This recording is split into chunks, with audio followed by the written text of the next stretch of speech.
What's going on, everybody? Happy Thursday, and welcome to the Word on Woodward presented by Rehmann. Empower your purpose with Rehmann. We are live right here every Tuesday and Thursday starting at noon. So make sure you like, subscribe, and turn on those live notifications so you don't miss a single second. And you guys, make sure on whatever platform you're watching on, if you've got a comment or a question, you drop it in the comments and we'll try to read it on the air for you. We've got a very packed show for you guys today. Ken Kal is going to be joining us, and we've got exclusive interviews with Tigers pitcher Buck Farmer, Hockey Hall of Famer Larry Murphy, Fox Sports Detroit broadcaster Matt Shepard, Casey Mize interview, and a lot more. I know Art is very excited about this Casey Mize interview later in the show, aren't you, Art? Well, yes, actually, I am, Daniela. Very rarely, the one thing about covering sports, which is great, is that there's really no generational gap. I'm probably old enough to be Casey Mize's older brother. I would love to say that, but uh, but but we kind of bonded. I mean, I really like him. I like his confidence, and I think you're going to see this in this interview that he's rated the number one pitching prospect in all of baseball, not only for his talent, but because I think of the belief system, what he has inside his heart. So, yes, I call him Arthur because he's the king of the hill. And I think that fans are going to be, if you don't know much about Casey Mize, I think you're going to glean a lot about what kind of player he's going to be for the Tigers based on that interview. Tremendous job done by the interviewer. I really got a lot out of him. As always, Art, as always. Oh yeah, sure. Casey Sure. Mize Let me. is actually getting I'm pulling first. a. Yeah, there you go. I pull. Now, to tell you, Danielle, I'm pulling a Carly here. I'm patting myself on the back. All I need is some Okay. broccoli behind me, and so. You can't talk about Carly when she's not here to defend herself. We'll have to see what she has to say Oh for yeah. herself later in the show. You're in for it, I, Art. You're I'm in a for it. class act. I'm a real class act.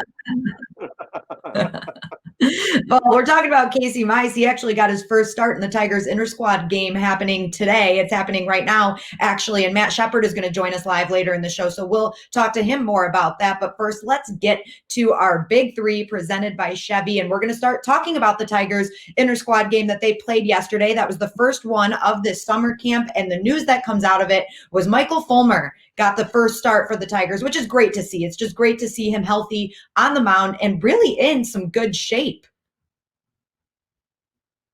Yeah, he looks different. He doesn't look like the Michael Fulmer I think that we remember, the Michael Fulmer that won the AL Rookie of the Year a few seasons ago. 2 innings pitched. He gave up an unearned run. Nico Goodrum had an error at short, but he gave up a double, I believe, to I think Harold Castro. I could be wrong about that, but I was trying to keep score during our live stream yesterday. But I think all you need to know is what Ron Gardenhire said in the post game comments after yesterday's inter squad game was that the smile Michael Fulmer had as he came off the mound in that second inning, it doesn't get much better than that. He felt really, really happy for him, and obviously Michael Fulmer, he was a big part of this team.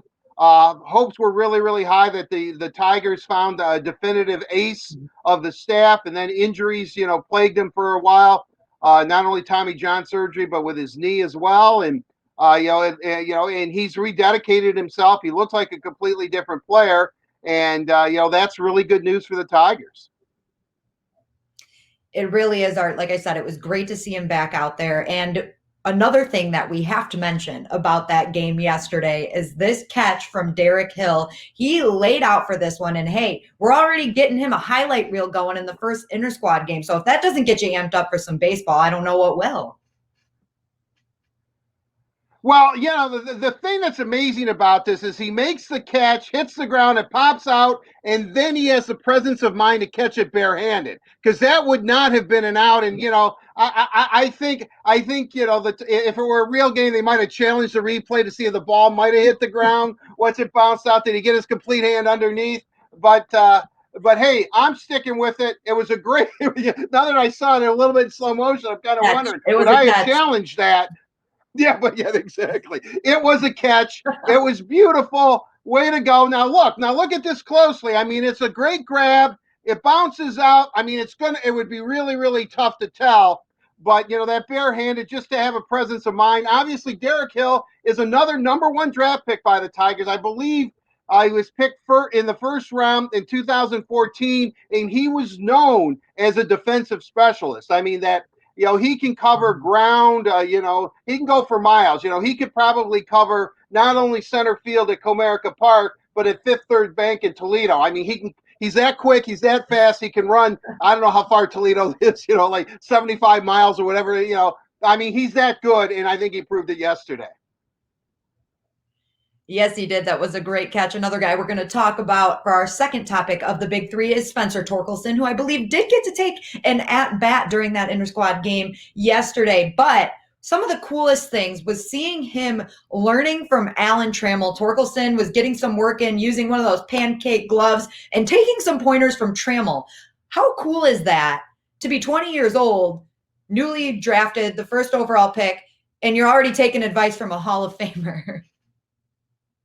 Well, yeah, certainly. I mean, I love it. Like when I guess the Torqueman's dad had to say, you know who you're talking to, or he had some sort of interaction with Alan Trammell, and Spencer said, yeah, I do know, it's Alan Trammell, but. So that was kind of a little interaction. So they have a bit of a brief history, but hey, it doesn't get better than Tram. And I know Ramon Santiago is also working with him. I mean, the Tigers, it looks like they're going to try. They're going to see if he can play third. And, I'm pretty sure whatever this young man sets his mind to, he will. But he did get in the game. He was a pinch hitter yesterday. He grounded out kind of in the hole. The throw was off the bag, and Torque's blazing speed, he almost beat it out, but they were able to tag him out. Just an at bat. He made contact with it. Riley Green, by the way, was also in the game yesterday, and he was. And I don't know how this happened since it was the honor system, but he was called out on strikes, not swinging. He was called out on strikes. So at least the written reports that I read. So. I mean, it's a cruel world for the young rookie there when you get called out on strikes in an inter-squad game where there's no umpires. Maybe we should put you behind the plate, Art. You should ump an inter-squad game. Oh, that would be great. That would that would be great. Maybe I could lose some weight then. Because I'm sure I'd sweat off about 50 pounds, which is exactly what I need to do. Yeah, I would pay to see that, Art. So maybe we will try to make that happen. But let's move on to our third topic of the big three for today. And this one is some NHL news. Well, I guess we can call it speculation. Elliot Friedman reported that the tentative date of the NHL draft will be October 6th. 2021 training camps will open November 17th, and the season will start December 1st. Now, I want to stress that this is tentative. We know that every situation that we talk about is very fluid right now, and they haven't even started the 1920 season. So talking about the 2021 season, again, very fluid, but it is good to see that they're moving forward and they have some of these dates in mind.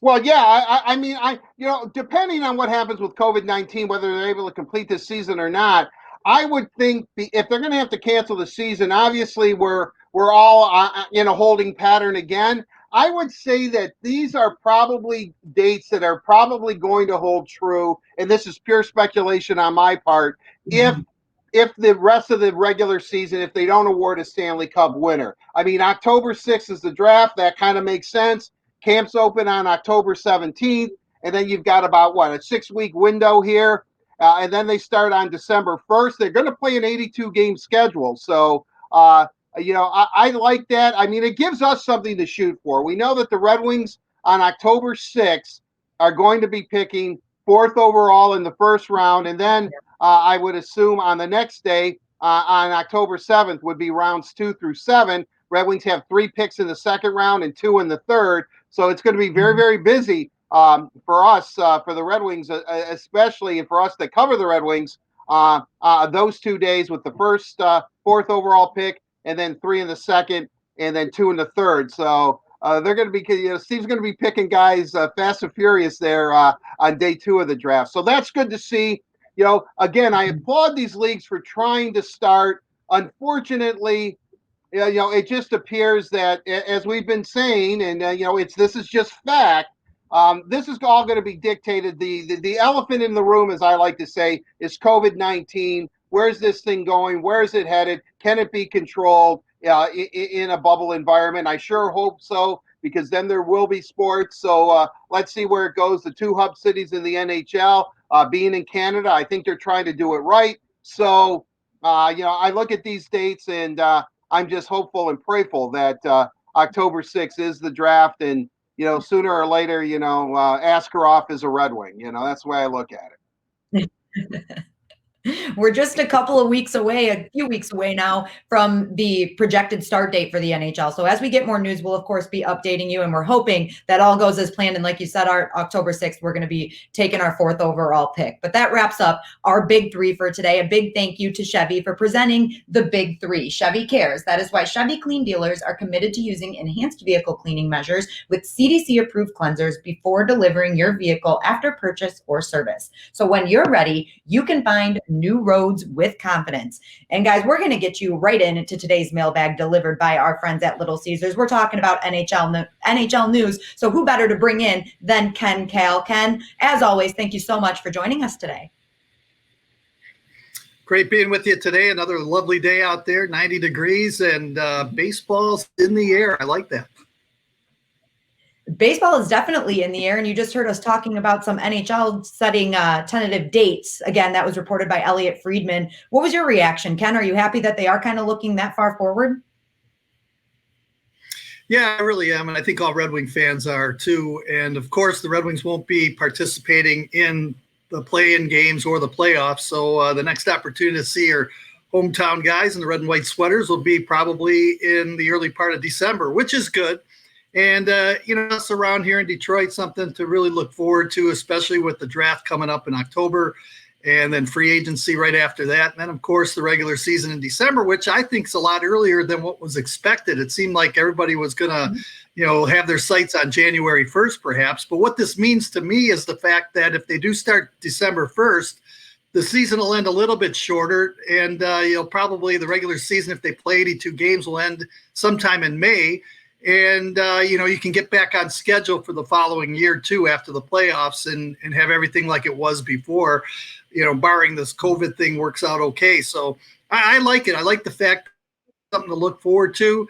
We keep our fingers crossed that everything's going to happen the way it was planned, and we'll have some hockey back here in the wintertime.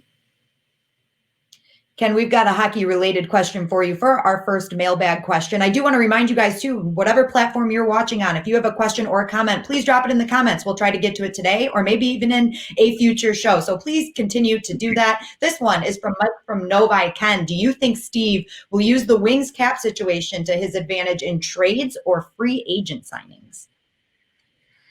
Well, that's a good question, Mike from Novi. And I think the opportunity for the Red Wings right now is the fact that they have some money in the bank and that they can use on potential free agents. But like Daniela, like Art and I talked a couple of shows ago about Steve Yzerman, I think he's in the rebuilding mode right now. And I don't think he's going to throw a boatload or term into any free agent player that is out there right now. I think what we've seen in the past until this thing gets going is that Steve will likely go 2, maybe 3 years, and that's pushing it if he does sign a free agent player. So there's going to be a lot of money. You don't need to spend to the cap. I know Ken Holland, when he was here before, he liked to be at the cap all the time, but it was a different team back then than it is right now. So you have to really understand he's doing. He's building for the future. He's stockpiling draft choices. If there happens to be a case where somebody might want to come to Detroit and play,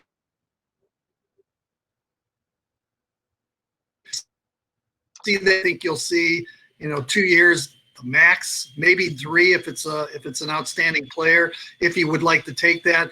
But I just think that it's going to take time. It's going to be a slow process, and that's where we're going to go from here.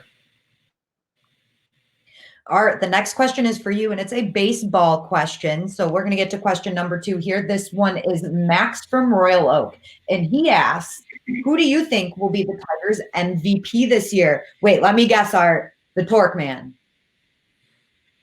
Well, I would love it to be the torque, man. Unleash the torque, as I like to say.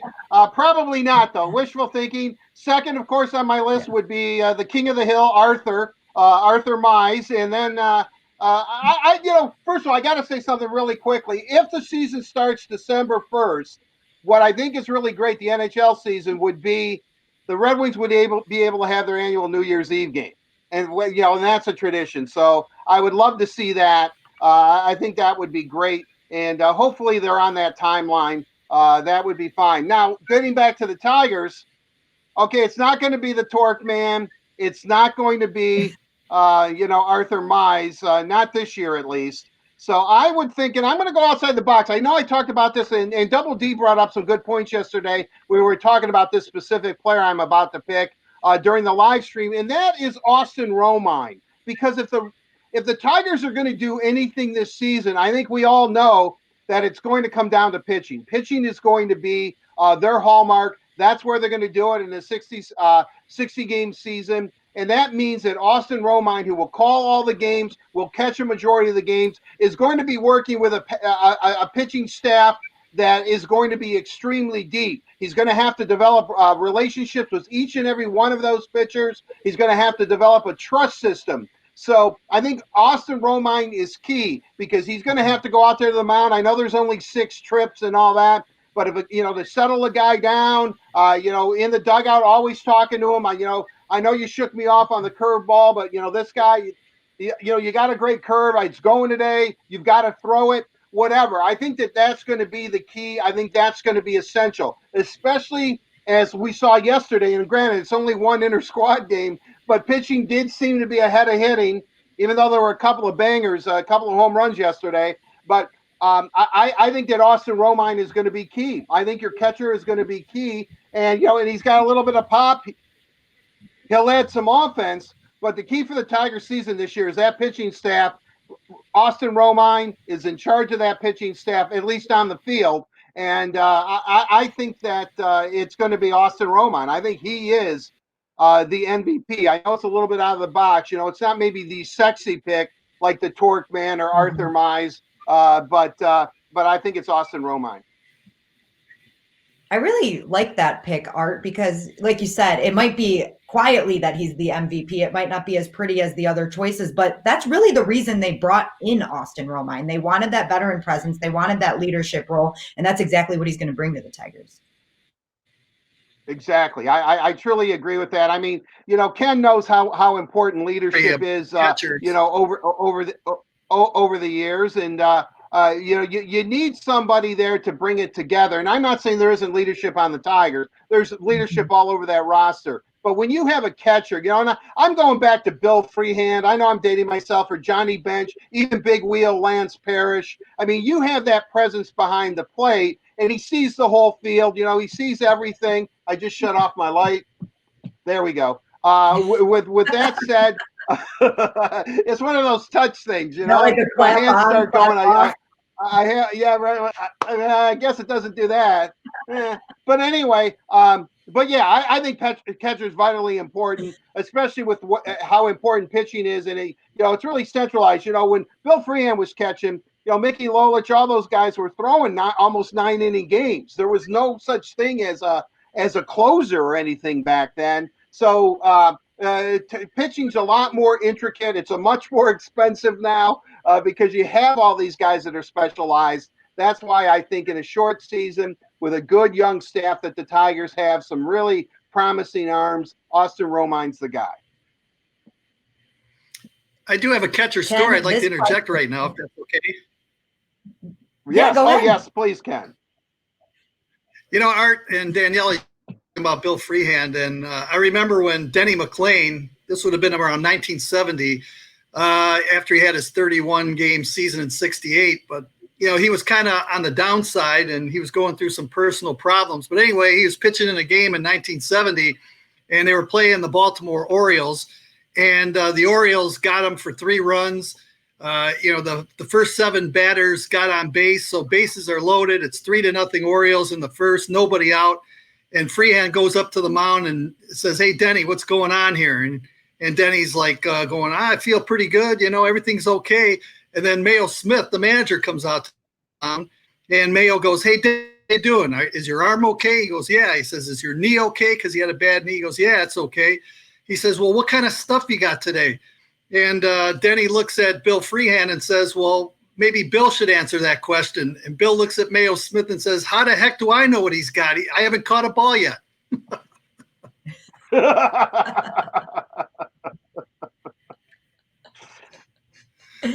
Ken, you That always stuff's have not too the good. best stories, I swear. I think Denny got the old heave-ho in the next couple of batters. All right, on to our third question, Ken. This one is for you, and it's Brian from Clawson. If you get to make the call, who are you taking at 4th overall?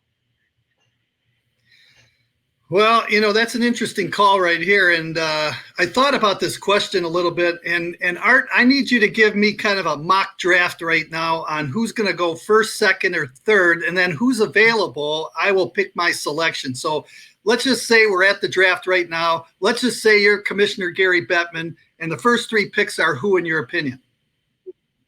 Well, I think Lafreniere for sure. And then the Kings are key. And you know what? It's interesting, Ken, that you would say that. I was looking at my my future watch here, and I turned to the Kings page about their future watch, and it's their 10 top prospects. I'm not really good on this. There you go. And out of their 10 prospects, 2 are defensemen, and the other 8 are forwards. So I guess I'm hoping and I'm praying that that they take Jamie Drysdale at second, but I don't think that's going to happen. I think that Stützle and Byfield are too good to pass up. So whomever they take at second, let's say for purposes they take Stützle at second, the Kings, Byfield falls to Ottawa, and then that means that's up for grabs. Jamie Drysdale, Cole Perfetti, the 2 Swedes in Holtz and Rehmann. And, obviously you have Marco Rossi in the mix. And then don't forget, my dark horse favorite, and I know Steve would kill me if I keep saying this, but Askarov, the young Russian goaltender that I'm obsessed with, but I might be the only one. All right, so if that's the mock draft, then obviously Jamie Drysdale would be probably the 4th pick. And, the Red Wings, and my feelings about this, I really like building on the blue line core and building out from the goaltender out position. But you know what? I also was thinking about this. The Red Wings need some scoring. And, there's a look at Jamie Drysdale right now, and he certainly has been a pretty solid performer. He's one of them puck-moving type defensemen that the Red Wings need and would really help the Red Wings, I believe, down the road. But I was also thinking, too, the Red Wings need some scoring. And it seems like Philip Zadina last year before the injury started coming along, and I think he's at the age right now where he's got some experience. He knows the pro game in the NHL, and I expect good things from him. Mantha, of course, if he stays healthy, he could probably score 35 to 40 goals. Bertuzzi's in that 20-goal range. Larkin's in there as well, maybe 25 to 30. So I'm thinking within the next couple of years, keep that going. Surprised if they went after Marco Rossi. And the reason why I say that is because he's been a prolific goal scorer for his junior team. He scored 68 goals in 2 seasons with his junior team. And I know he's not ready to step in right away, but he's one of those guys that probably is a gifted forward who can put the puck in the net. He's actually a pretty good player on both sides of the puck. Pretty smart, pretty intelligent out there. And I guess his game is comparable to Braden Point from all I read, and pretty solid player. And Steve Yzerman knows all about Braden Point. So, the only thing that I think Rossi lacks is his size. I think he's 5'9", but obviously I think with some seasoning and some years in American Hockey League, he could put up some numbers for Detroit. And then, now you got some guys who can put the puck in the net and really help out on the power play. Also, the thing about Rossi, he's a pretty good penalty killer as well. So he's really diverse. And it wouldn't surprise me if the Red Wings looked at a guy like Marco Rossi. And if it was me, and it would be a tough decision because I do like Jamie Drysdale, but I would really consider Marco Rossi too for the future. I like that, Ken. It's definitely going to be interesting to see what Steve decides to do there because things are kind of wide open. Like we said, if that 1, 2, and 3 pick, it's almost a lock. We don't really know what LA is going to do. But now that we're at 4, things really open up. And I guess you're right. It just kind of depends. Do the Red Wings want to go for this elite defenseman or do they want to go for some elite goal scoring? I think it'll be really interesting because, to be honest, in my mind, it's a toss up. And you know what, Daniela? The other thing that I think about is last year's pick. When the Red Wings went off the board a little bit and picked up Mo Seider, and I remember asking Steve Yzerman, why did you pick Mo Seider? He said, well, because his game really suits the National Hockey League. So I guess when you look at the players that are available for Steve Yzerman at the number 4 position, maybe you have to look at, what guy's game really suits the National Hockey League. And maybe you can determine go down the list and see which player down the road, his play is going to and who's going to be ready sooner than later. Right. One thing's for sure, we definitely can't read Steve's mind. Oh, Art's raising his hands. It's yes, like I'm at school now.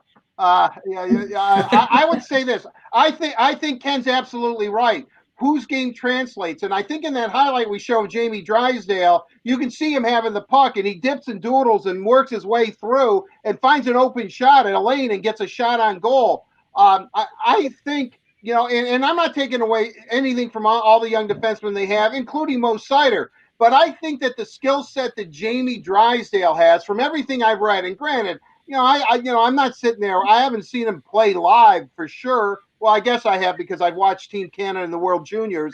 But I guess my point being is that he seems to have a skill set that does translate really, really well to the National Hockey League. He's a definitive number 1. And I just think, he's considered to be the smartest player in the draft. He has great sense, great awareness. And I don't think you can pass up on a player like that. Truly, right-handed shooting defenseman. I just think that, his positives, and I agree with Kenny, the Red Wings need goal scoring in the worst way. But if Zadina can come through and pop in 25, I think Mo's good for 40 if he stays healthy. The BT Express. Dylan's at least 25 or 30. Let's say Bertuzzi's probably 20, 25 range. And then the guy that we forget about, who I think the Red Wings are going to, re-sign is Robbie Fabry. Fabry can probably pop in 25. So suddenly goal scoring, which is still an issue. I'm not going to say they found the answer and they could use a good goal scorer. There's no doubt. But maybe, if you build from the crease out, from the goaltender out, maybe Drysdale is the pick, but we know this for sure. Whatever the pick is that Steve has really done his homework. The entire staff, led by Chris Draper and Håkan Andersson in Europe, they've all done it. They know what they're doing. And I think regardless if these European leagues open up in September and, the Red Wings are going to fly there and see these kids, I think Steve's list is already done. Personally, I do. I think he has a pretty good idea how this draft is going to play out and who's at number 4 and where he's going to go. But to get that out of him, no way, no how. Don't even attempt it. Well, Art, you're just going to have to wait till hopefully October 6th to find out who the Red Wings take at number 4. And our fourth and final question for today's mailbag, guys. Ken, we'll start with you on this one since Art just gave his answer. Greg from Adrian asked, what do you think about this Selly? I think this is great. This is very innovative by the baseball players here. Look at Miguel Cabrera finding a way to high five his guys or low five his guys, whatever you want to call it. I think it's great. What do you think, Ken? Leave it to Cabrera to come up with some different type of way of celebrating. And you know what? In today's age with the COVID and everything else, hey, why not? I'm trying to figure out all the different, after you get the home run and all the hand signs and everything. I tried to do it the other day. I couldn't do it. This is a lot easier. It's like the old high five or shaking hands. So I don't mind this one. It's pretty good. Art, what do you think? Well, I like it and I understand it. I mean, you can't get further away from your face if you're tapping each other's feet. I look at it this way, and I'm dating myself, but I know that Ken can appreciate this too. When we were growing up and we started watching players, when any player in any sport did anything well, maybe they would shake hands, but there weren't even high fives back then. What they did was they slapped each other on the butt. Remember this, Ken? I mean, a guy would hit a home run and you would swat his butt, you know? Everybody did, even in the dugout, you know, everyone's swatting each other's butt. So I'm thinking to myself, should we bring butt slapping back? Because I don't know, everything I've read about COVID-19, you know, I don't think you can contract it by slapping someone's butt, you know? And so I'm all Art, you for started another hashtag. no, Bring back no, yeah, well, you know, don't Google that at home, kids. But with that, with that said, you know, but Ken, you back me up on this. Remember, they always were slapping each other's butts. Whenever a guy did anything well, his teammate may shake his hand, but they were always swatting him. And I mean all sports. You know, they were maybe not in the hockey because they sweat so much, but you know, everybody, you know, butt slapping was a big thing back then. I used to think it was odd. Don't get me wrong. I'm thinking, wow, okay. But, you know, because so I remember when we started emulating baseball players, when I started playing sports, you know, we might have shook a hand, but we were slapping each other's butts too. So who knows, you know, either, you know, tap your feet or slap a butt. Just stay away from the face and the hands and the arms and that kind of interaction. You know, what I want to know is, you know, when there's a walk-off home run, are there marks on the field along the third baseline where you could be 6 feet apart, and as the player's coming back, you know, you can maybe do the foot slap or something like that, or the butt slap? If there isn't, there should Ken, be. you do. Ken, honest, you got to back me up on this. There was a lot of butt slapping back when we were kids, right? All you have to do, Art, is look at the old-time films. Guy would hit a home run, and the guy would run around third, and the third base coach wind up and smack the guy right on the rear. Right. I mean, so, you know, I'm not crazy. I'm not losing my mind. Well, football slap butts, too. Yeah. You know, we just didn't see it very much with the Lions. You know, there weren't a lot of good plays back then with the Lions. So, you know, occasionally Mel Farr or Altie Taylor got their butt slapped. But that was about it. Oh man. All right. With that, we'll be done with the butt slapping. Ken, thank you for joining us for the mailbag today. And a big thank you to Little Caesars for delivering the mailbag right here on the Word on Woodward. Little Caesars proudly introduces their hot and ready pepperoni cheeser. You get a large pizza topped with classic pepperoni, fresh mozzarella, and a toasted Parmesan and Asiago cheese crust for just $7. Try our no contact pizza portal or delivery from Little Caesars. You guys, we still have a lot coming up in today's show. We're going to be joined by Matt Shepard live in just a little bit. We're going to have Hall of Famer Larry Murphy on, and later in the show, Art's going to talk to Casey Mize. But right now, we're going to catch up with Carly, who was with Buck Farmer earlier this week. That's right. It's time for Catching Up with Carly, presented by Meyer. Today, I'm joined by Tigers pitcher Buck Farmer. How's it going, Buck? It's going. It's hot up here. That's for sure. I think it's hotter up here than it was in Georgia. Well, now we're in July. Things are getting hot. You've been without baseball for about 3 months now. How ready are you to get back into the swing of things? Oh, man. I can't express how ready I am. I think everybody is. I think fans, the state of Michigan, players, everybody's ready to get back and get back to what we love doing. You have a baby girl at home, and then you have a baby boy on the way now. With all the back and forth of how and when the MLB season would return, did the time with your family put things into perspective? Absolutely. I guess that's been the silver lining in all of this, really, is just being able to spend time with family. Been fortunate enough to, I guess, spend the last 7 months with my little baby girl and my wife, and instead of having to be, come in and out and stuff like that. So that's been the silver lining in everything. Definitely. Okay, so let's start from the beginning. How did you get into baseball? Man, I think just started playing from day one. I guess when I could play t-ball or whatever that was, 4 years old, 5 years old, started playing. My parents threw me out there, and I guess I just kind of took to it and loved it more than any other sports. Believe it or not, I played a decent amount of other sports. I guess as far as, I mean, soccer, not a fan of that. Too much running. Basketball as well. Uh, I bowled, I swam. I tried all the spectrum, but baseball just kind of stuck. Okay, and then you were drafted by the Atlanta Braves in 2009 and the Milwaukee Brewers in 2012, but you opted to play collegiate ball both times. Why is that? I think with me, it was just kind of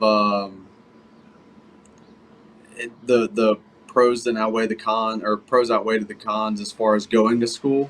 Um, I guess we only have a little bit of time to in this career to make make a name for ourselves, enjoy it and stuff like that before it's over. And then once it's over, it's like, what do you have to fall back on? And I just think that getting some schooling under my belt and growing, I guess, as a player and as a a human being, and being in school, being on my own, I think that just kind of sent me there. And I guess some people would say, the money wasn't great. I don't know. That wasn't my case. I just wanted to. Actually, I just kind of wanted to get a little bit of school out of the way, just so I wasn't dealing with it when I was older. There you go. The truth comes out.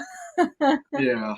I mean, school's not exactly my strong suit. I'll just come out and say it, but I just wanted to kind of get it out of the way. Well, it worked out for the best because you were then drafted by the Tigers in 2013, and that worked out. You signed a minor league contract. How exciting was that? I mean, it was super exciting. I was able to. I was with my my family, my mom, dad, and it's just super exciting to be able to, I guess, sit there and know that I'm going to continue my career as a baseball player. So I mean, it was there's very few things that I've done in my life that can, I guess, replicate that feeling. No kidding. Well, one thing I'm certain that replicated that feeling was when you made your big league debut in August of 2014. Were you nervous, excited? Like, what was going through your mind?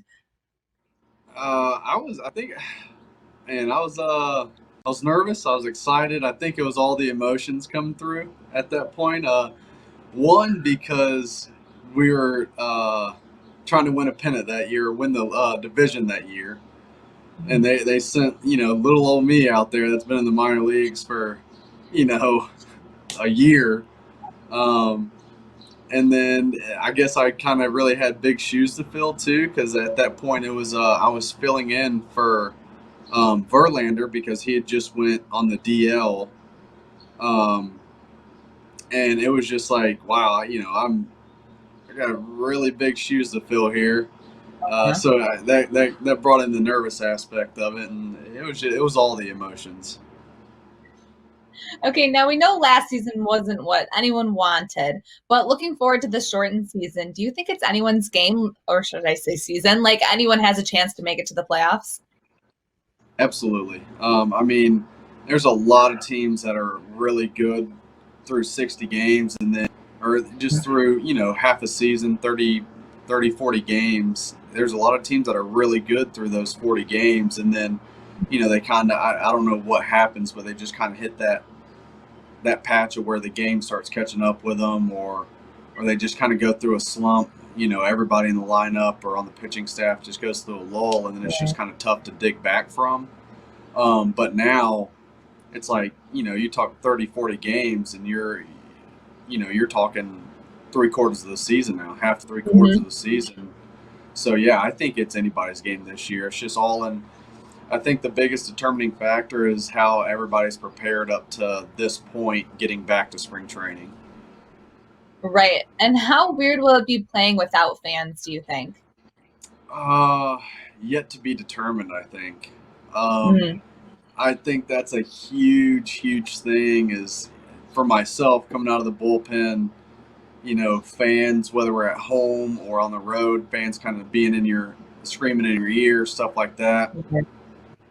And when I'm jogging out onto the field, it's it gets you going, it pumps you up, stuff like that. But jogging out, the dead silence is kind of going to be a little weird, I think. Okay, last but not least, do you have a message for these Tigers fans watching right now? Absolutely. I mean, don't sleep on us. I'm just going to say that, and I wish you all could be out there in the stands with us, but please, tune in, continue to support us, and we love having you all. Love it, Buck. Thanks so much for your time. I really appreciate you being on Catching Up with Collie, presented by Meyer. I hope you and your family stay well, and I can't wait to see you out back on the mound. Yes, thank you. Thank you, Carly. And there's Buck Farmer right there. We're taking a look. It's at Comerica Park, and he's got that beard going still. I was going to say maybe he shaved it with this heat going on. He even said it was hotter here than it was in Georgia. So I'm surprised he's still rocking that beard. But hey, good for him. Looks good. I love it. Carly, great job with that interview. Let's get into Bet You Didn't Know, presented by Motor City Casino Hotel. And guys, as always, Art has the secrets for Bet You Didn't Know today. So I don't know what's up his sleeve. Again, Carly, I don't even know if you and I are on the same team or not today. So Art, what's going on? Well, I'll tell you what's going on. I ran out of dry shampoo today, so I'm a little bit miffed, and so as you can tell, the hair is awful, and I know you two would appreciate that. Secondly, I've got a real good connection with George Farmer, better known as Buck Farmer. His daughter was born on November 5th, which is also my birthday, so she is part of a group. There's a large number of Detroit media people that were born on November 5th. Gifts and cards are expected from you too on November 5th, by the way. But with that said, we're known as the November 5 tribe. So Buck Farmer's little daughter is a triber. She's part of the November 5 tribe. Welcome, young lady. It's great to have you as part of our group. And then with that said, it's time for Bet You Didn't Know. Wait, I have to interrupt you for Today, 1 second here. Yes. Because you were talking about Carly earlier in the show. I think he opened the show saying that he was patting himself on the back and pulling a Carly. So I just had to let her know that before we get into this. Art, sometimes confidence is a good thing, man. Hey, now I mean, all I said is I just needed a couple pieces of broccoli behind me, and I could have a healthy snack. I mean, just like it looks. All right, I'll look at that castle, Art. No. I mean, I like it. I can get material out of that, for years. I mean, I think that's really nice. I love, it does. It actually, I know it's moss, but it definitely does look like broccoli. Yeah. It's not, unfortunately, not broccoli. So if I need a mid-show snack, I will not be nibbling on this. Hey, moss has to be good for you too, I would imagine. All right, let's get to Bet You Didn't Know, because I know the audience is clamoring for this. All right, today is July 9th. This is Two Truths and a Lie. So I'm going to give you a date, a year on July 9th, and I'm going to say something, and then you've got to decide which two are true and which one is obviously the lie, okay? So here we go. Hard. Is it obviously the lie? On July 9th in 1927, Wings Hall of Famer Red Kelly is born. On July 9th in 2002, Tiger Robert Fick leads the American League to a rout in the All-Star game. And number 3, on July 9th in 1991, Tigers Hall of Fame pitcher Jack Morris starts his 3rd All-Star game of his illustrious career. So there you have it. July 9th, 27, Red Kelly born. July 9th, 2002, Robert Fick leads the AL to a rout of the National League in the All-Star game. And in 1991, Jack Morris starts his 3rd All-Star game of his Hall of Fame career? Who's Two going truths first, and a Art? lie. All right, you know what I'm going to do? Because I've heard so much about how I pick on Daniela all the time. Oh, you're always picking on Daniela. You're always picking on Daniela. Okay, Yes, Carly, my plan has because I worked. know you, because you have supreme confidence in your abilities. I know. Yeah, right. jeez. That was a what. You're so My words manipulative, now. Daniela. You have so much confidence. I know you can handle this. Carly's going first. Okay, so I'm trying to figure out. Okay, so Red Kelly. Oh my gosh, so I'm trying to do the math because I'm trying to remember how old he was when we retired his jersey. I don't know that. How old was he? I don't know. This is a hard one. I'm gonna go It's a crap. with. I'm gonna go with. I don't know. Can I see them again? I can't move my, There you go. my little You can't square. read off the small screen. Okay. Carly, So Carly, in Carly. 2002, the Americans did what? Art. I'm I'm trying just to going read. to say, why don't you reach behind you, have a piece of moss? I understand that's good brain food, so you know you got a ton of it behind you. Just grab a piece of moss, eat it, Not and gonna I'm help sure you the with answer this will come one. to you. We need a little Not gonna help clock tick. Like, Okay, I know. We'll see. Let's go with this is a total guess. We'll go with B. I don't even remember what it was. B. Robert. So Okay, yeah. On July 9, 2002, Robert Fick did not lead the American League to a rout of the National League in the All-Star game. You say that's the lie. Sure. Oh, good. Okay, Daniela. Yes. Okay, Well, Daniela, what do you think? I actually know, I don't know why I know this, but Jack Morris pitched in 91 in the All-Star game, but he wasn't a Tiger, if I remember correctly. He was on Minnesota at that time. So I'm eliminating that as my answer. Now I just have to decide if I want to be different than Carly or I want to trust her instincts and go with the second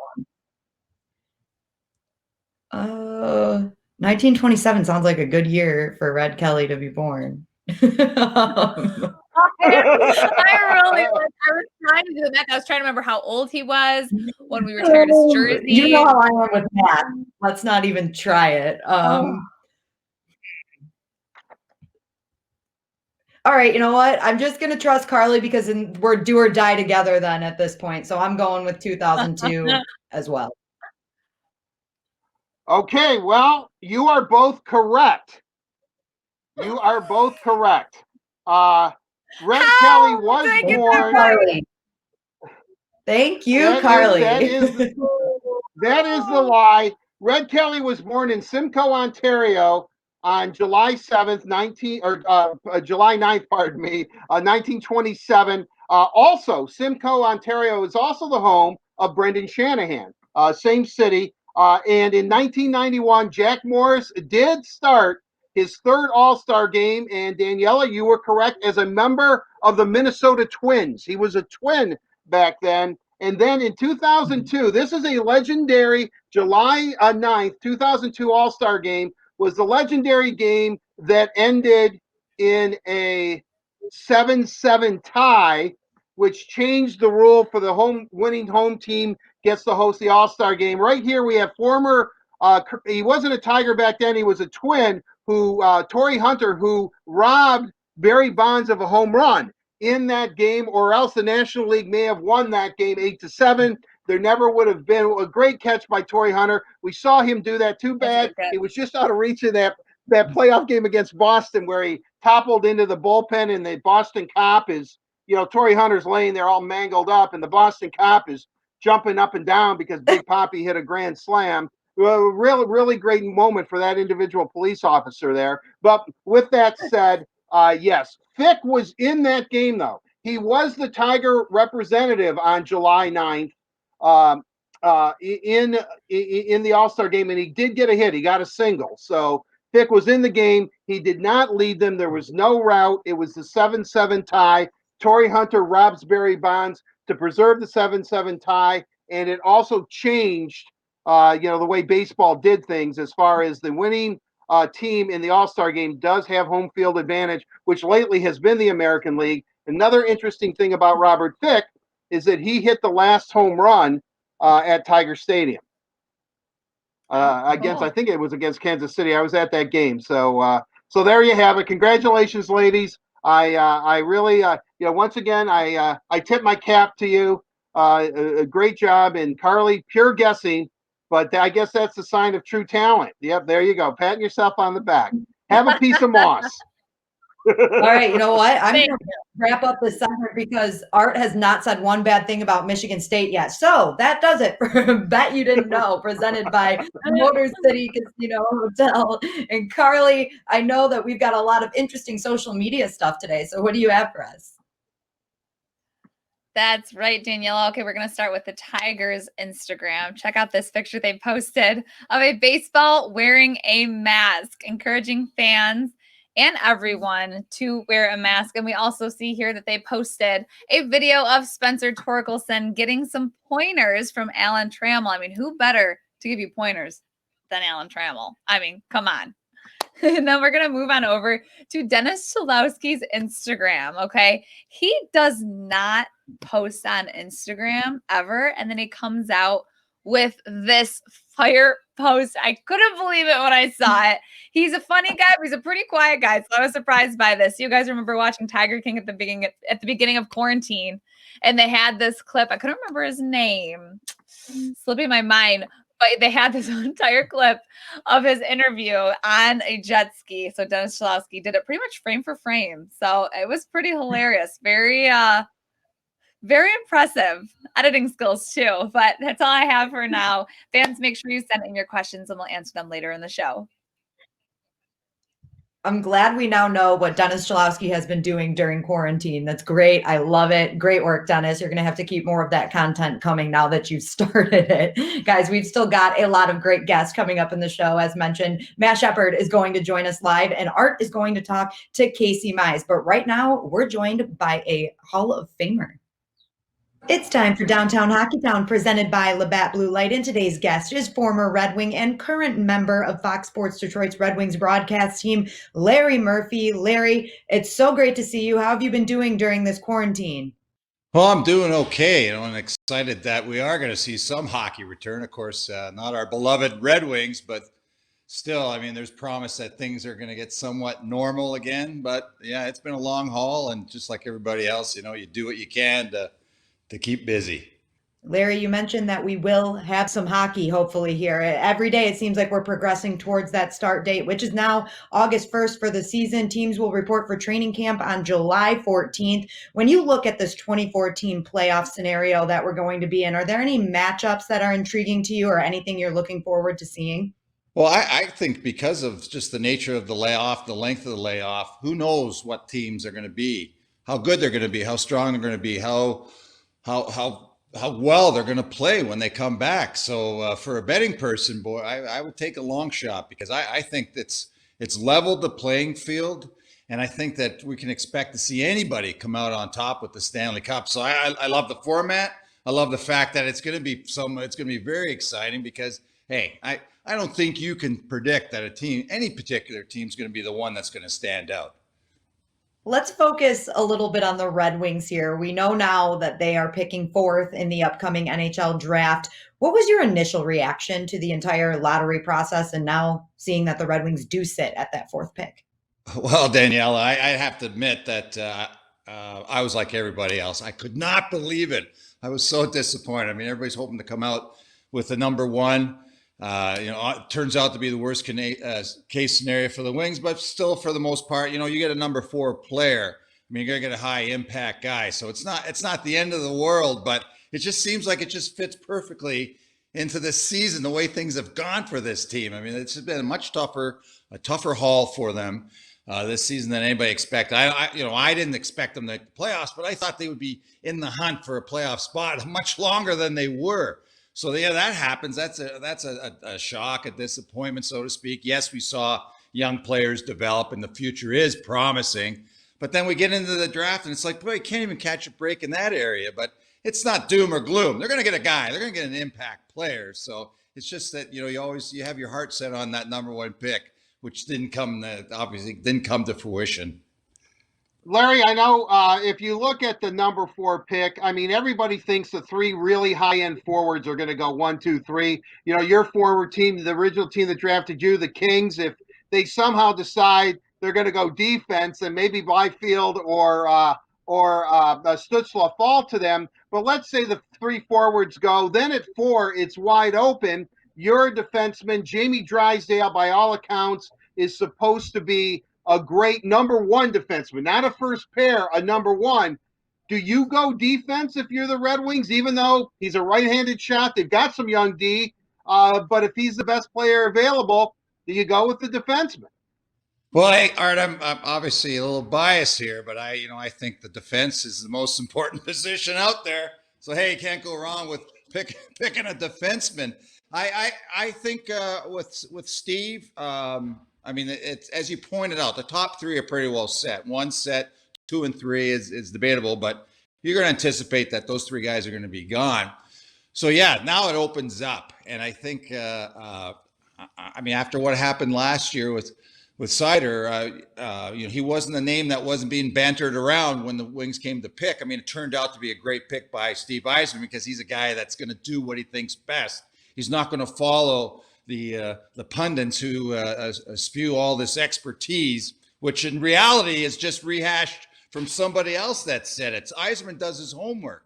So I'm not even going to try to guess, Art, what he's going to do in this situation. I guarantee he's well prepared, and I guarantee he probably knows in his mind who he's going to pick right now. And I believe when you're picking 4, you've got to pick the best player. And if all things are equal, then yeah, you can't go wrong with building a real solid defense. So, hey, I mean, if you know, Danielle or Art, if you know more than me, I mean, which could possibly and probably is the case, who are they going to pick? I don't know. You know, Larry, I know you don't want to really get into it, but we know the Red Wings got hosed big time in this draft lottery. I mean, we all know it. No one wants to accept it, but that's kind of where we're at. Yeah. But with all that said, and I'll say Askarov, if Steve really wants to upset the apple cart, take the Russian goalie at 4, and people will just the league will blow itself up if he does that. But with that said, I want to go back to when you became a Detroit Red Wing. Now, I know that the decision, you had like a minute or so to go before the trade deadline was over. They finally got hold of you. But Scotty Bowman, and I brought this up with Scotty a few weeks ago, was overjoyed that they acquired you from Toronto. I mean, if Scotty could do somersaults, he would have done somersaults. When you walked into that room for the first time, was Scotty... I mean, did he embrace you? Was he so happy, or did he ignore you in typical Scotty fashion? How did that come off?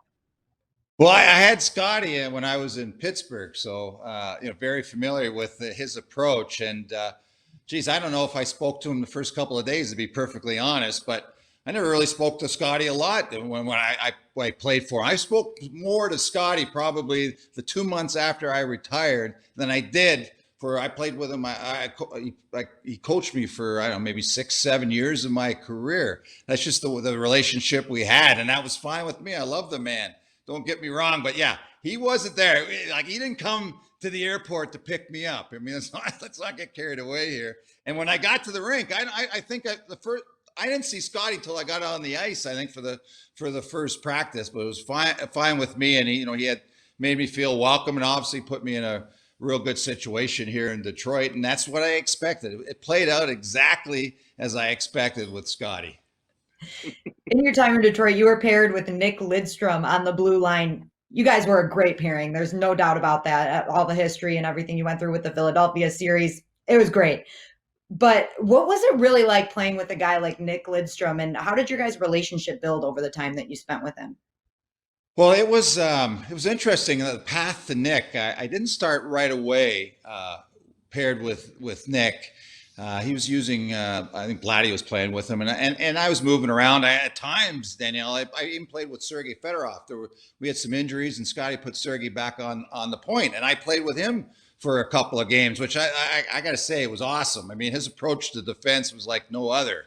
He was very effective as a defenseman. Didn't skate backwards much, but boy, he did his job out there, and I really enjoyed that experience. But it progressed along. Scotty moved around, different guys, and then I don't know, it was maybe the 6th, 7th, 8th game I was here with the Wings, and he started playing me with Nick, and I think he liked the chemistry because Nick's the type of guy that I enjoyed playing with. He's a guy that is a puck possession guy, positional guy, somebody that you know exactly where he's going to be at all times. And if you're an out and you're available, he's going to get you the puck. And so playing with Lidstrom is one of the all-time greats of this game. Was definitely, for me, was a luxury. Enjoyed every minute of it, and very easy to play with. And of course, off the ice, a real personable guy. He wasn't a big rah approach.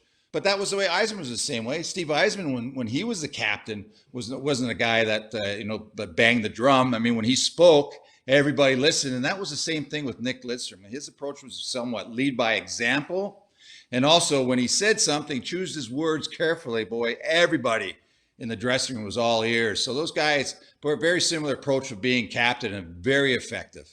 Hopefully we get in the future here with some of these defensive prospects. Hey, and maybe even a new one at this point. We'll have another Murph and Nick out there and repeat in the 97. Well, hey, you got to, you know what? I mean, goaltending is your Right. most important position, but a strong defense, boy, I kind of think it kind of moves out. So yeah, the Wings have got a lot of, there's a lot of potential there. A lot of guys, it's funny how quickly things, if they do pick a defenseman in that 4th pick, then all of a sudden, you look at the makeup of the defense of this team, and all of a sudden, you're pretty excited.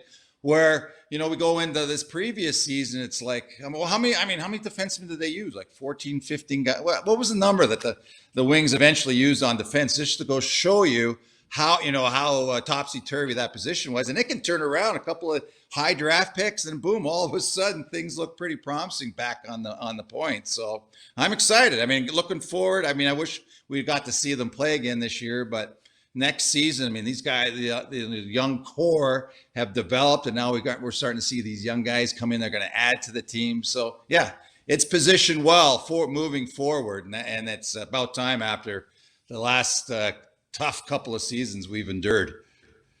Yes, well, Larry.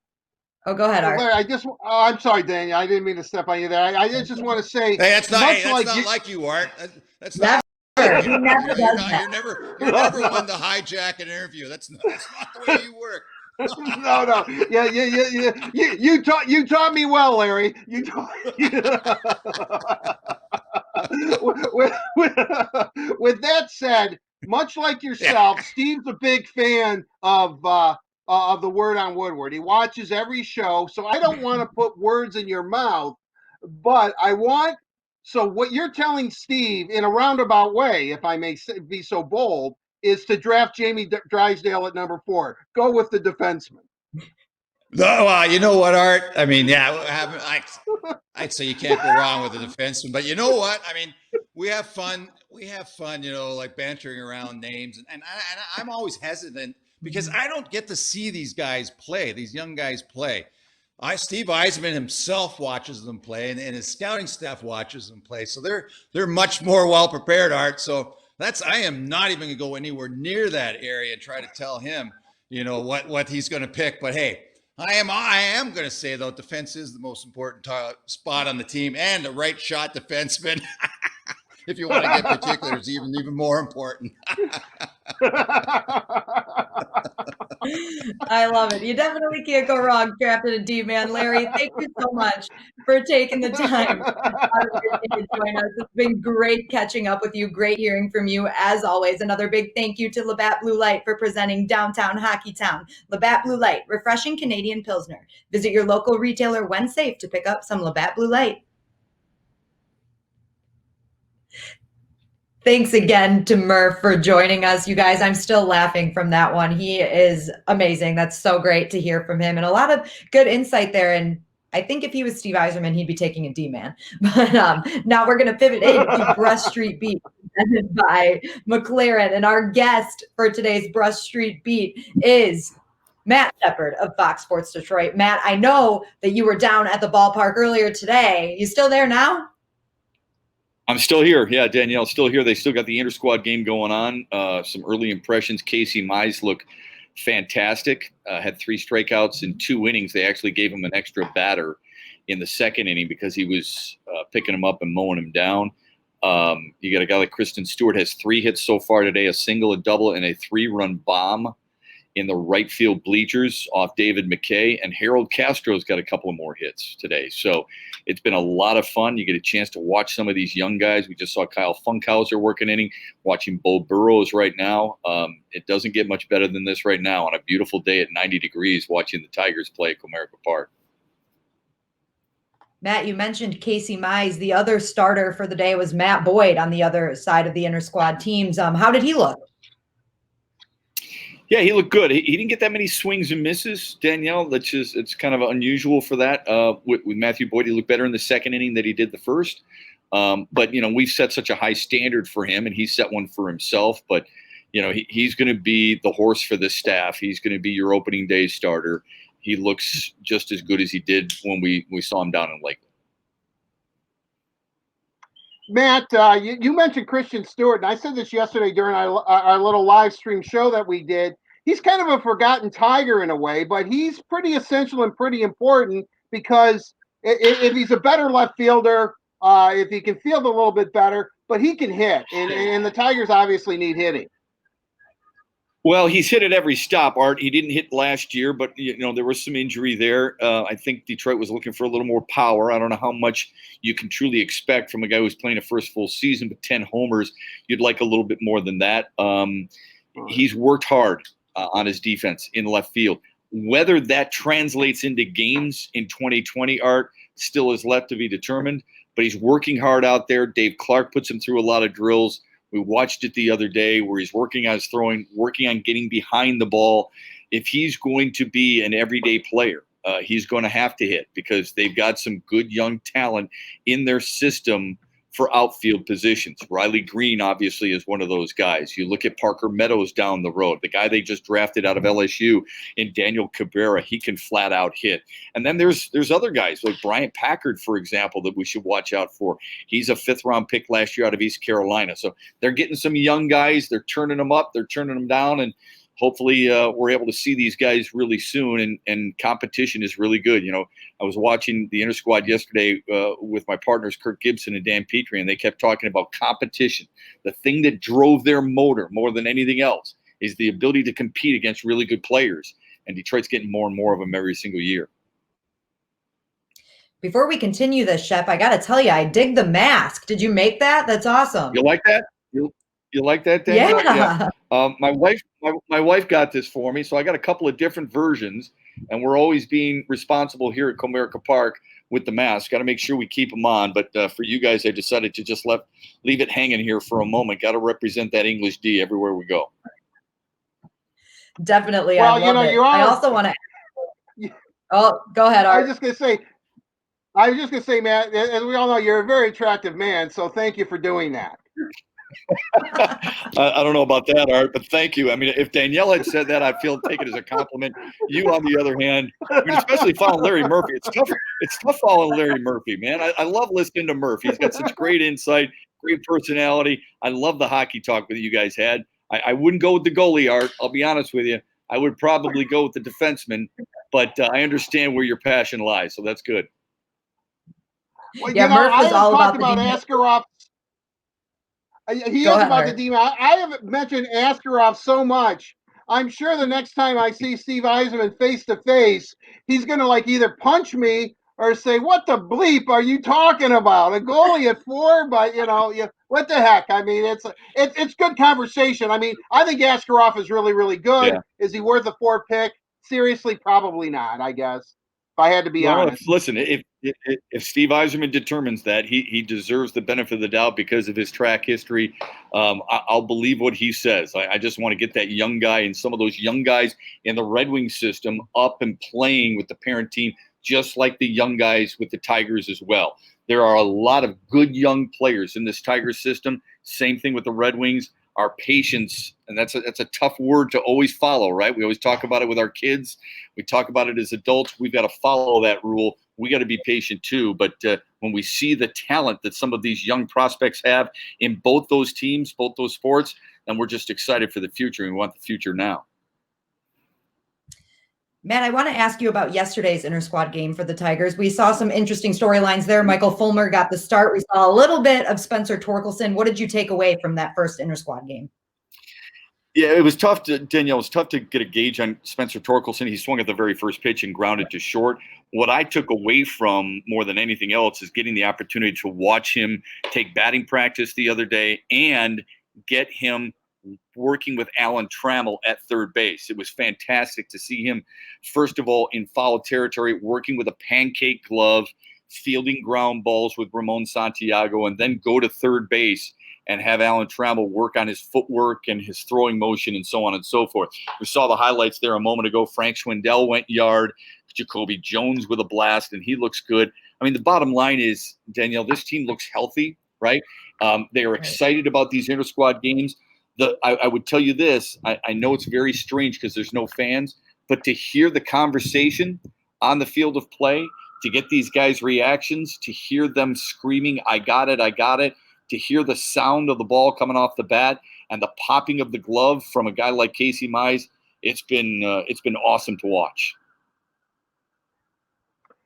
Matt, you said something really, really interesting earlier about competition and how, Gibby and Petrie were into competition. I would imagine that, I don't know if fans can appreciate this, and we're so privileged with what we do for a living, but it's exciting, even during a rebuild, when you see the future from almost day one. As hopefully that's Torque hitting a bomb right now. That was actually Derrick Hill. Derrick Hill just sprang one to right a little bit, just kind of didn't get all of it. But Derrick Hill with that fantastic catch, he's one of those guys, right? Right. I mean, I know, right? Exactly, number one pick. He can't necessarily hit at this level, yeah, but he was a first round pick, right? So we could talk almost ad nauseum about the names. I think what people are looking forward to is when are they going to see it? And that's the $1 million question. We all want to know when, right? Is Spencer Torkelson the future third baseman? Is Isaac Paredes a future shortstop or second baseman?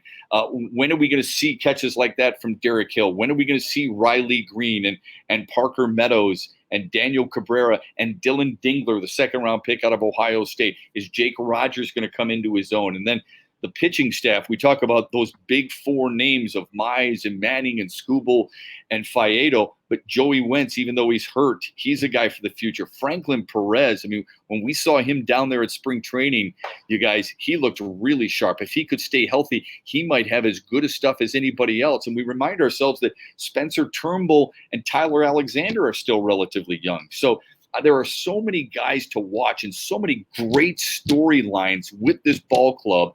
I cannot wait for us to get on the air on Fox Sports Detroit and start sharing them with you and everybody else.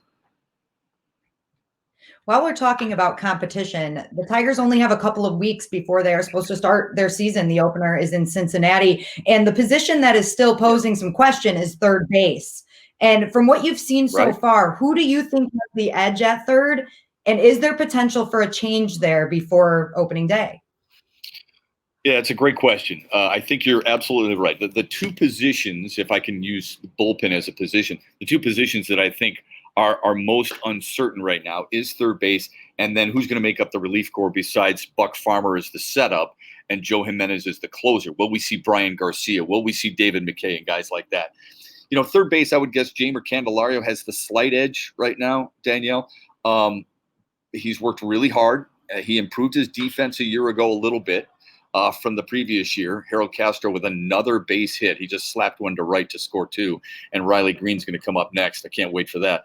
Dalwell Lugo came in. He wasn't in the kind of shape I think a lot of people expected him to be. But Candelario used this 3-month layoff to work with Robinson Cano in the Dominican Republic and worked with him on mind and body. Doing a certain routine, having confidence in yourself, working with your leg strength.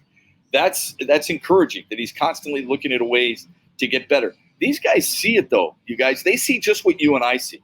They see the drafting of a Spencer Torkelson or a Gage Workman or a guy, like Trey Cruz, a Daniel Cabrera in left, a Dylan Dingler behind the plate. They recognize the talent that's up and coming. They know that they've got something to prove on a day-to-day and year-to-year basis, and that's a positive. That's a big deal, man. Matt, I have to ask you this question. We go Dingler's back. going to lead off here. Dingler's going to lead off this inning here, you guys. He's going to, Dylan Dingler. He's the second-round pick out of Ohio State. Seen him taking some batting practice. Seen him working on blocking a little bit better behind the plate. So it's been fun. That's the thing, Art and Danielle, that I feel bad for with the Tigers. This year was going to be huge for the development of these young guys in Toledo. And I'm not saying Dingler would have been set in Toledo. I'm just saying the young guys in general. They need at-bats. I mean, think about it. Spencer Torkelson played 17 games for Arizona State and had 80 at-bats. I mean, they were good at-bats, right? Plate appearances, I should say. And a lot of them were good at-bats. That's why he's an All-American. That's why he's a Golden Spikes finalist. That's why he is who he is. But how do you replicate those at-bats? How do you get those innings for a guy like Derrick Skubal, who you expect to be up with this parent team? That's the thing that will make it difficult for this season, unlike any other, for a lot of these young guys for Detroit. Things will definitely be interesting, Shep, especially the next couple of weeks here. Unfortunately, we are out of time for Brush Street Beat this week. We appreciate you joining us today. Enjoy the rest of your day at Comerica Park, and we will be checking in with you very soon. Will do. Hope to see you guys here at the ballpark, too. Definitely, very soon. Also, a big thank you to McLaren for presenting Brush Street Beat this week and every week right here on the Word on Woodward. Guys, we just got to look in at the big league summer camp, but your little leaguers can also take part in some Tigers summer camps. That's right. Tiger summer camps are still happening. Each camp is 1 week long, 30 hours of professional instruction, full Tigers uniform for each player, tickets to a future Tigers game, and a camp Zoom meeting with a Tigers player, coach, or alum. The Tigers promise to put on a first-class camp that will operate in full compliance with the state of Michigan COVID-19 summer camp guidelines. Register your Tiger at tigers.com/camps. Again, guys, that is tigers.com/camps. And now, it's the moment that you've all been waiting for. Well, I can't really say you all, but I know Art has definitely been waiting for this moment. It is time for our headliner featuring Casey Mize. All right, thank you, Daniela. It is time for the headliner brought to you by Miller Lite, and let's bring in Tigers pitcher Casey Mize. Casey, thanks for joining us. Really appreciate your time here on the headliner. Yeah, thanks for having me. I'm excited to join you. Not as excited as I am, but that'll be for another day. I'm real curious. How eager are you just to get back with the fellas and start playing baseball again? Man, I couldn't be more eager. Just sitting at home, just thinking about what I should be doing. Out there playing ball with all my friends, and just competing. In front of fans. Just playing the game I love, and I've missed it a ton, and I know that all my teammates have as well. So man, I'm just chomping at the bit to get back out there, just like everybody else is. The big thing, and I want to get to this right away, is that everyone in Detroit wants to see you pitch at Comerica Park. They want to see you in the Old English D yesterday. You're the number one pitching prospect in all of baseball, and I don't even think it's debatable at this point. But with that said, when you look at COVID-19 and how it's taken all of us out of our daily routine, do you think this is going to hurt your development and your chance to pitch in this 60-game season, that the Tigers would rather hold you back? I mean, that thought has definitely been there, but I hope it doesn't come to that. Throughout this rebuild process, the number 2021 has kind of just been the year and been the number that we've kind of aimed for, and if we're preparing for that, I think you got to do it by giving innings to the people and preparing those people who are going to be a part of that, and so obviously I hope I'm a part of it this season. Going into this season, my goal is to be a big leaguer, and I know the season has been reduced drastically, but that is still my goal. Like I want to pitch in the big leagues, and I want to help the Tigers win ball games. I think Tigers fans should be tired of having number one overall picks after this one. I'm pumped about getting Torque. But man, it's just time to start winning some ball games and start heading in the right direction. So, and I really think I can help the Tigers do that. So I'm hoping I get an opportunity, but ultimately that's not my decision. But I'm going to make it pretty hard on them. Is my plan to keep me down. So man, I hope I'm a part of it, but we'll see what they decide. Oh, I love your attitude. I mean, that's good. Make it hard on them. Make it a tough decision. Have you had much contact? I mean, has Ron Gardenhire or Al Avila, have anybody told you what a plan is, or do they just want you to go out and throw the baseball and let the chips fall where they may?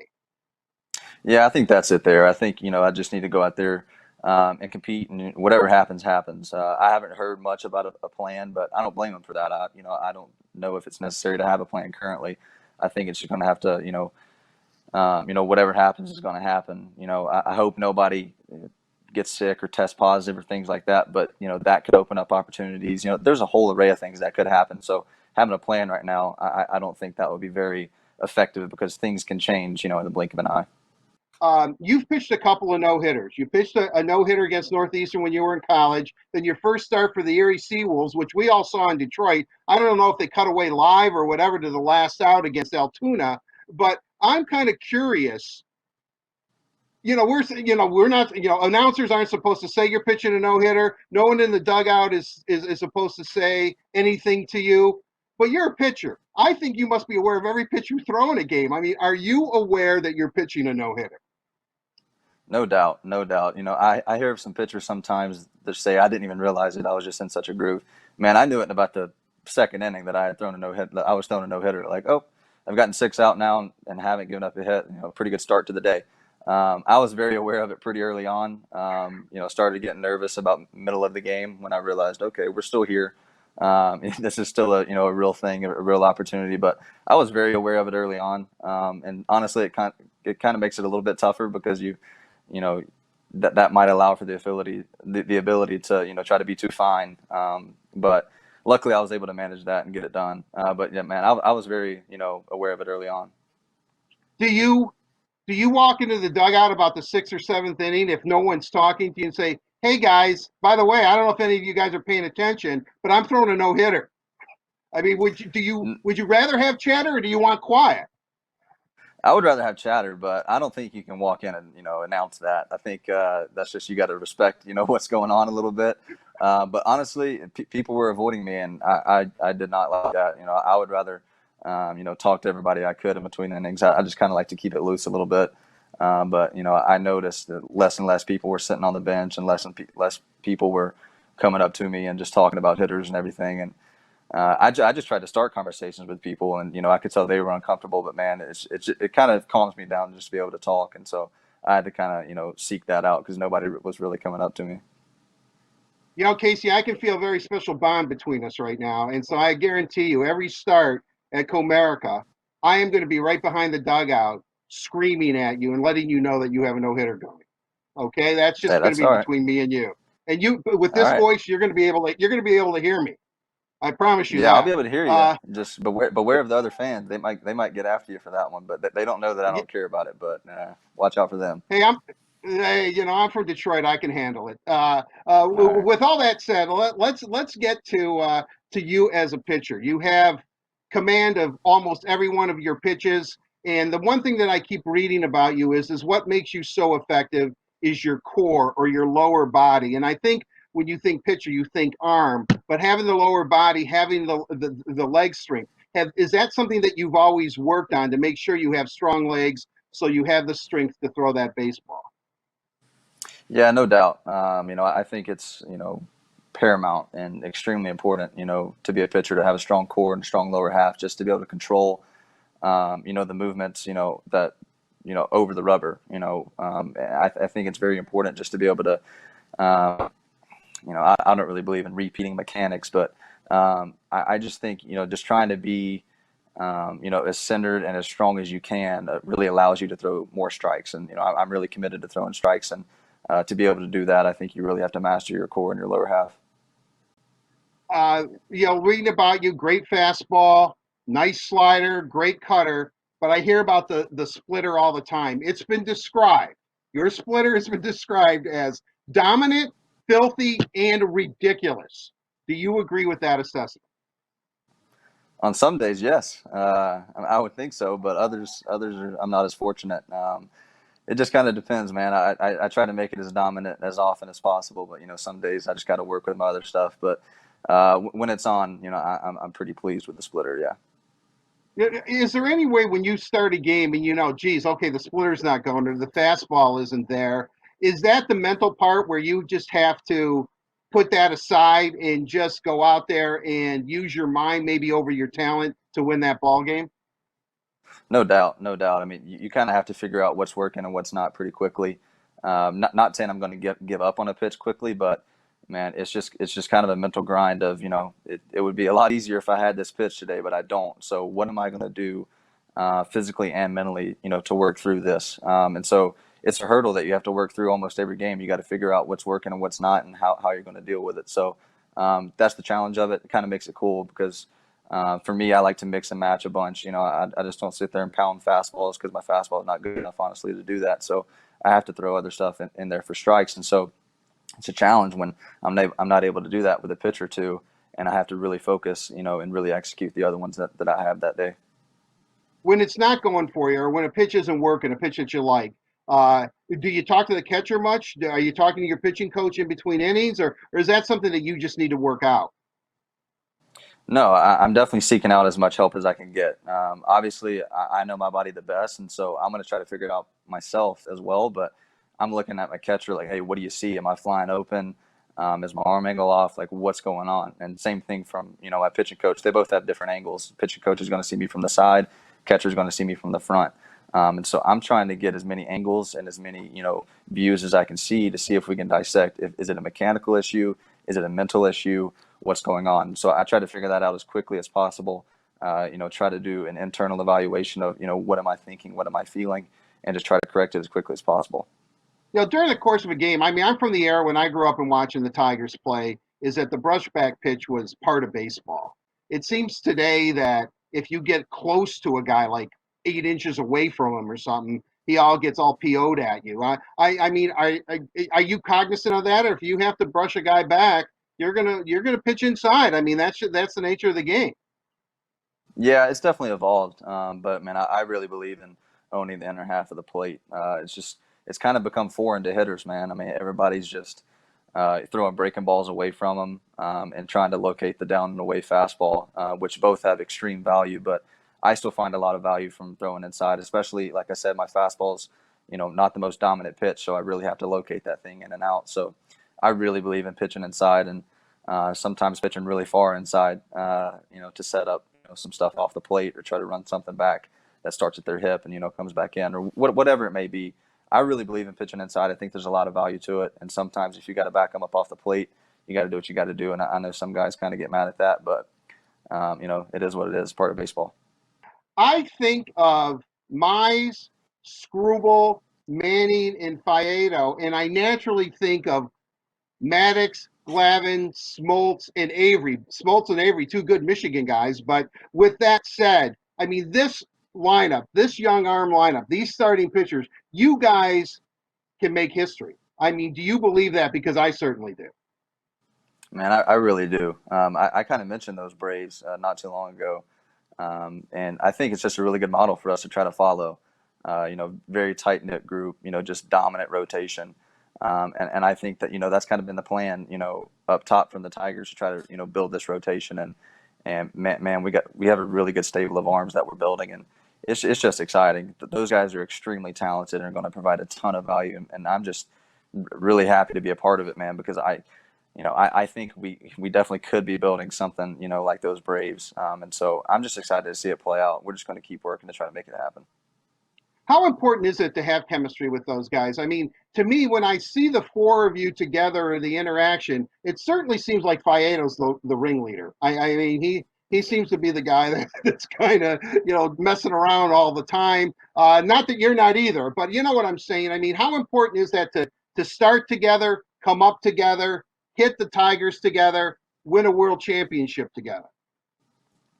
Yes, it's important, that we're spending time together currently, to try to lay a foundation for what's to come. I don't know if step by step we have to be like, if we have to get caught up to the big leagues within the same week or same day or whatever. I don't think that's going to be the case.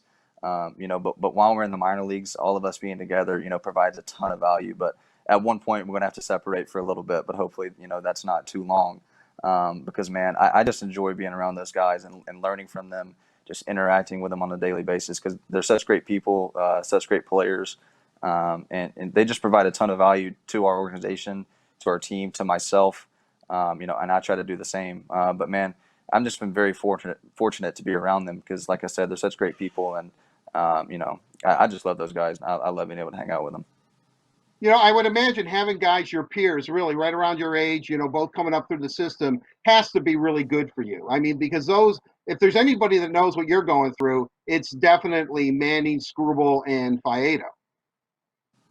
Yeah, no doubt. I mean, it's just, shared experiences, common goals, like-mindedness, things like you just want to surround yourself with people like that. Not too similar. You want to be able to learn from different experiences and different opportunities. But if you have all those similarities that, you're reaching for the same thing, you're doing whatever you can do to get there. I just think it has really positive effects. And the quality time that we're spending with each other, like I said, we're trying to lay a foundation for, championships to come and seasons to come. And so I think it can't be anything but positive what we're doing right now. But, hopefully we get to see it play out at the big league level, sooner rather than later. As I said, you're eager to be in a Tiger uniform. Tiger fans, as I said earlier, wanted to see you in a Tiger uniform yesterday. And I know that you want to be there. If you have to go to Toledo, at least to start the season, the 20 guys of you, how will that work out? I mean, can you really get your work in and do what you need to do when you're just basically playing inter-squad games against your teammates?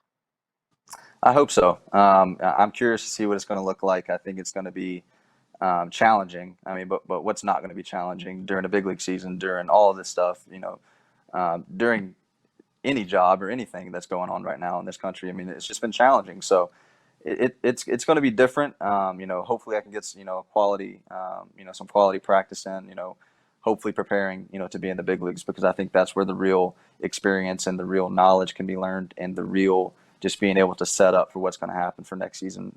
I can get the most out of it at the big league level. I'll tell you what, Casey, I've really enjoyed this conversation. I could go on and on and on and on with you, but I will stop it here. I really wish you nothing but the best. I'm really eager to see you.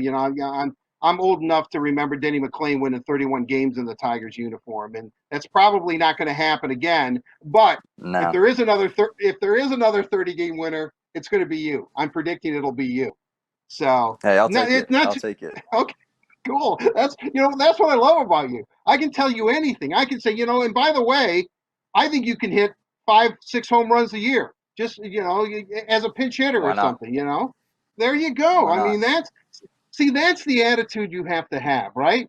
I mean, hey, if they take the opportunity, whatever comes your way, you're going to be the very best at what you do. I mean, and that's a great attitude. That's why you're the number one pick in all of baseball. Yeah, well, I mean, just strive for greatness in everything you do. I think that's kind of just what I want to do. And I don't know if I'll be hitting any home runs, but, maybe I can win some ball games. Well, you're definitely going to win a lot of ball games in the Old English D. Casey Mize, all kidding aside, I wish you nothing but the best. Thanks for joining us on the Headliner. I really appreciate it. Good luck, and I've got a feeling that we're going to see you pitch at Comerica Park this season. Hey, I hope so. I appreciate it. Thank you for having me. Thank you. There you have it, Daniela. That is Casey Mize. The Headliner brought to you by Miller Lite. 96 calories, great taste. It is the original light beer, and it's also available for delivery. Art, that was awesome. I was so happy to see you talking to Casey Mize, because you have been telling me about that for ages. Great to hear from him. Very confident, very cool and collected too. I really enjoyed it. And here he is, you guys. Earlier today, Casey Mize made his first start in the inter-squad games. And I've heard Matt Shepard was talking about it, that it was really good. He was really impressive. So really looking forward to his future with the Tigers. And as Art said, I hope we get to see him on the mound sometime during this 60-game season that the Tigers are heading into. Right now, guys, we're going to get into Let's Socialize, presented by AAA. And of course, we're going to bring in Carly Johnston, who has been watching all of the social media channels and taking your guys' questions. So Carly, what do you have for Art and I today? That's right, Daniela. Thank you. Okay, first question is going to Art. YG Grassy wants to know, can the Wings be an exciting team next season? They seem to think so personally. Certainly, I think they can be. I think what you're going to see next year is you're going to see Philip Zadina play a full season. Robbie Fabre is going to be in Detroit for a full season. I'm predicting that, Steve's going to work out a deal with him. He's a restricted free agent. I think Mantha will stay healthy. Dylan will take it up to another level. He'll have the C on, and Bertuzzi gives you everything he has. And in every game, and don't sleep. I think that's the big term now. Don't sleep on Giovanni Smith either. I mean, when he was up here, he has a great work ethic. So, much like we are seeing with the Tigers, we're seeing some of the young guys come through. Mo Sider, will he be up in Detroit? I've got a feeling he's going to be. And so, Danny DeKeyser coming back healthy. Bernier, I think solidified himself in net last year. That's great. And, depending on which, veteran goaltender Steve decides to add in free agency, unrestricted free agency, which will happen, I would imagine, between like sometime after October 6th. I don't know if that date was actually released yesterday. I couldn't find it if it was. But, obviously the Red Wings are going to bring in a goaltender. So, yeah, I think that they are going to be exciting. Let's be honest. I mean, okay, granted, Red Wings, the record is what it is. So it wasn't a good record, but we were at all the games for the most part. I mean, at least home games, and they play hard. I mean, there were very few real bad blowout games. I mean, they were all close, a lot of one goal games, and, unfortunately they were on the short end of it. But I think with experience, they're a year older, their core group.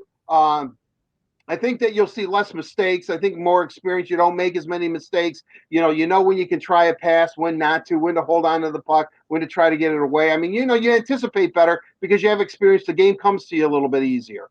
So, yeah, I think they're going to be very, very exciting. I truly do believe that. I love the sport. I'm not objective. I'm going to be honest with you.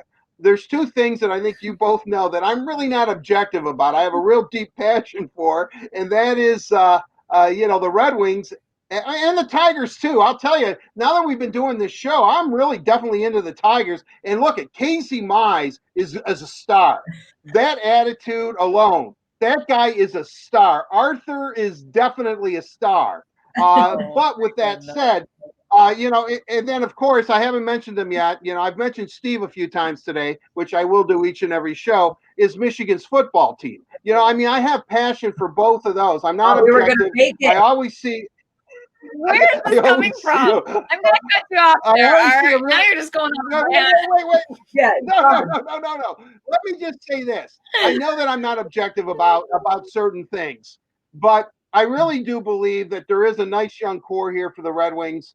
And I think a lot of young guys are going to be up next season, whenever the season starts, hopefully December 1st, 2020. I think they are going to be exciting.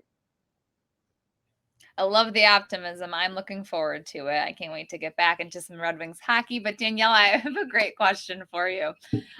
We got a question on my Instagram. Which Detroit Red Wings player do you think would do the best on Dancing with the Stars? I thought that was pretty creative. Oh, wow. That is an interesting question. And I think I'm going to have to go off the board with this one. I don't think it's going to be like an Anthony Mantha, Tyler Bertuzzi, Dylan Larkin. It's going to be one of the quieter, more low-key guys, like maybe a Darren Helm on Dancing with the Stars. Okay. I think he's like the secret great dancer or something like that. And he would win it all, and we would all be like, whoa, where did that come from? You know what I mean? Like, he doesn't have the personality for it, but he'd probably be the best. Or maybe Franz Nielsen somewhere. Yeah.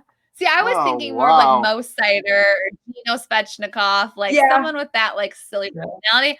But I like your reasoning. That's pretty good. Yeah. All right, Art, we got one last question for you. Yeah, what do you think? Well, I'll tell you what. I immediately felt of the Phillips or the Phils, Philip Zadina or Philip Hronek. I think that both of those guys would be. They're a little bit quiet. They're a little bit shy because they're a little bit younger, just a smidge younger than some of the core Red Wings that we just mentioned. I think Darren Helm would be a stunner. That way, if he were, I mean, Daniela, if he were the best dancer on the Red Wings, that would be the talk of the room forever. Blashill would bring it up. Maybe even Steve would mention it. I mean, that would be incredible. I mean, he has speed. He has the legs. We know that. He's a speed demon. But wow, Helmer, wow, unbelievable. He's a girl dad, so maybe he has those moves. Maybe he dances with the girls. You never know. Yeah. All right. So, Art, we true. have one question for you as well. Who is one player you wish the Tigers would not have traded in the last 10 years? Wow, last 10 years. Wow, that takes me to 2010. Wow. God, boy, I'm gonna have to think for this for a second. A pitcher, guy that they haven't traded. Well, you know what? I'll tell you what. The name escapes me, but it was an infielder that they traded. There were actually two. They're both infielders, and I forgive me for not knowing their names.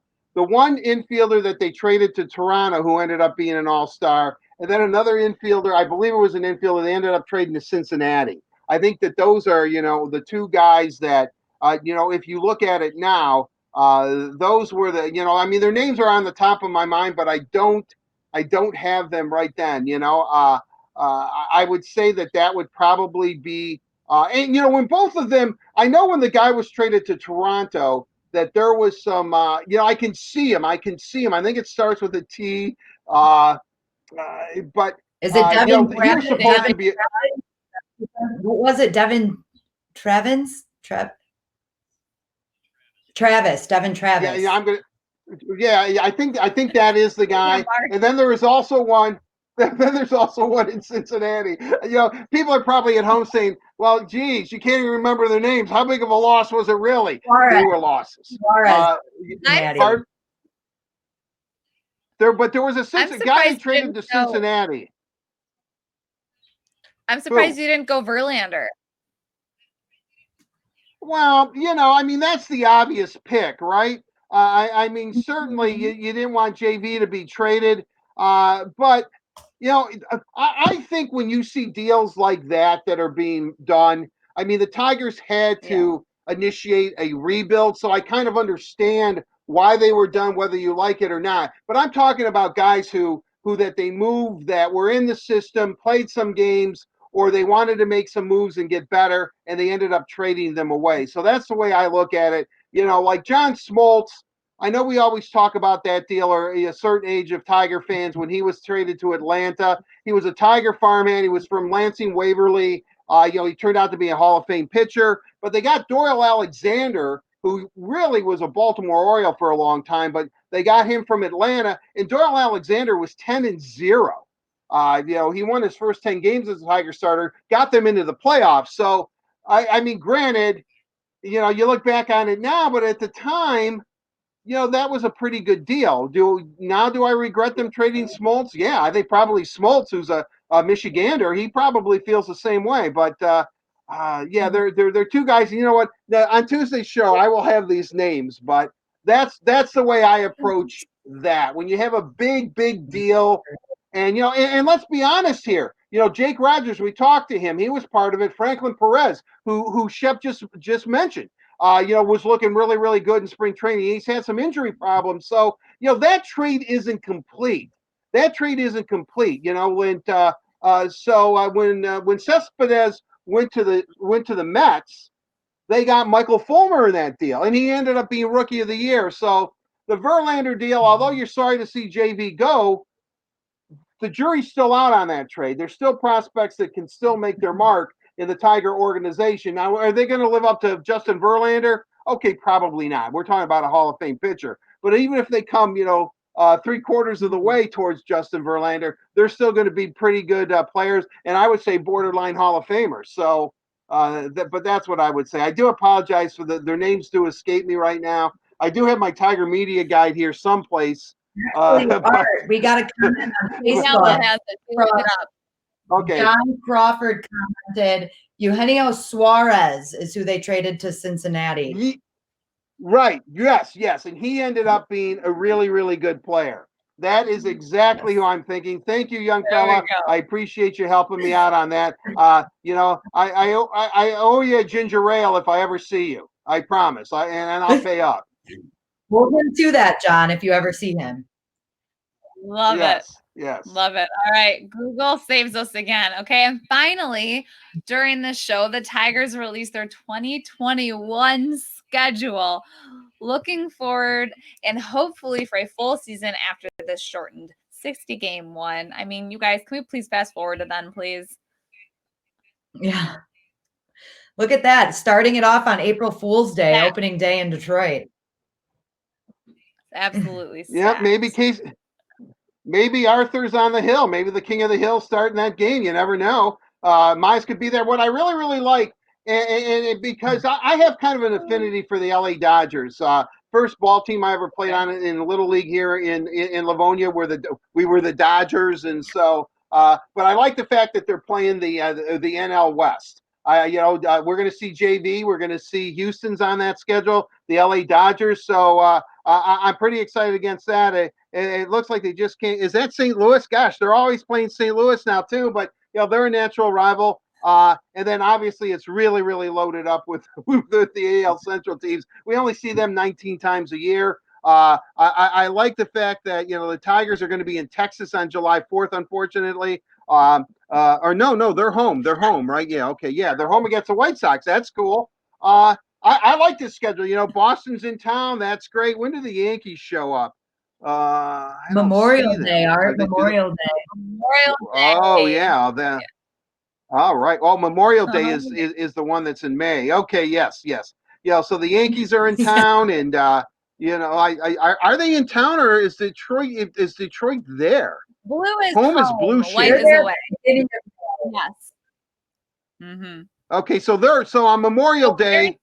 Oh no, Memorial Day they're here. Yeah. I got Memorial Day as May 1st for some reason, which is stupid. Yes. Yeah, that'll be great. So yeah, pretty impressive schedule. I think that schedule is actually going to come off. I mean, I really do. I think that by the time we'll have hopefully this under control enough to whether it's a vaccine or whatever, but COVID-19 will be. We'll hit the curve and cases will start going down.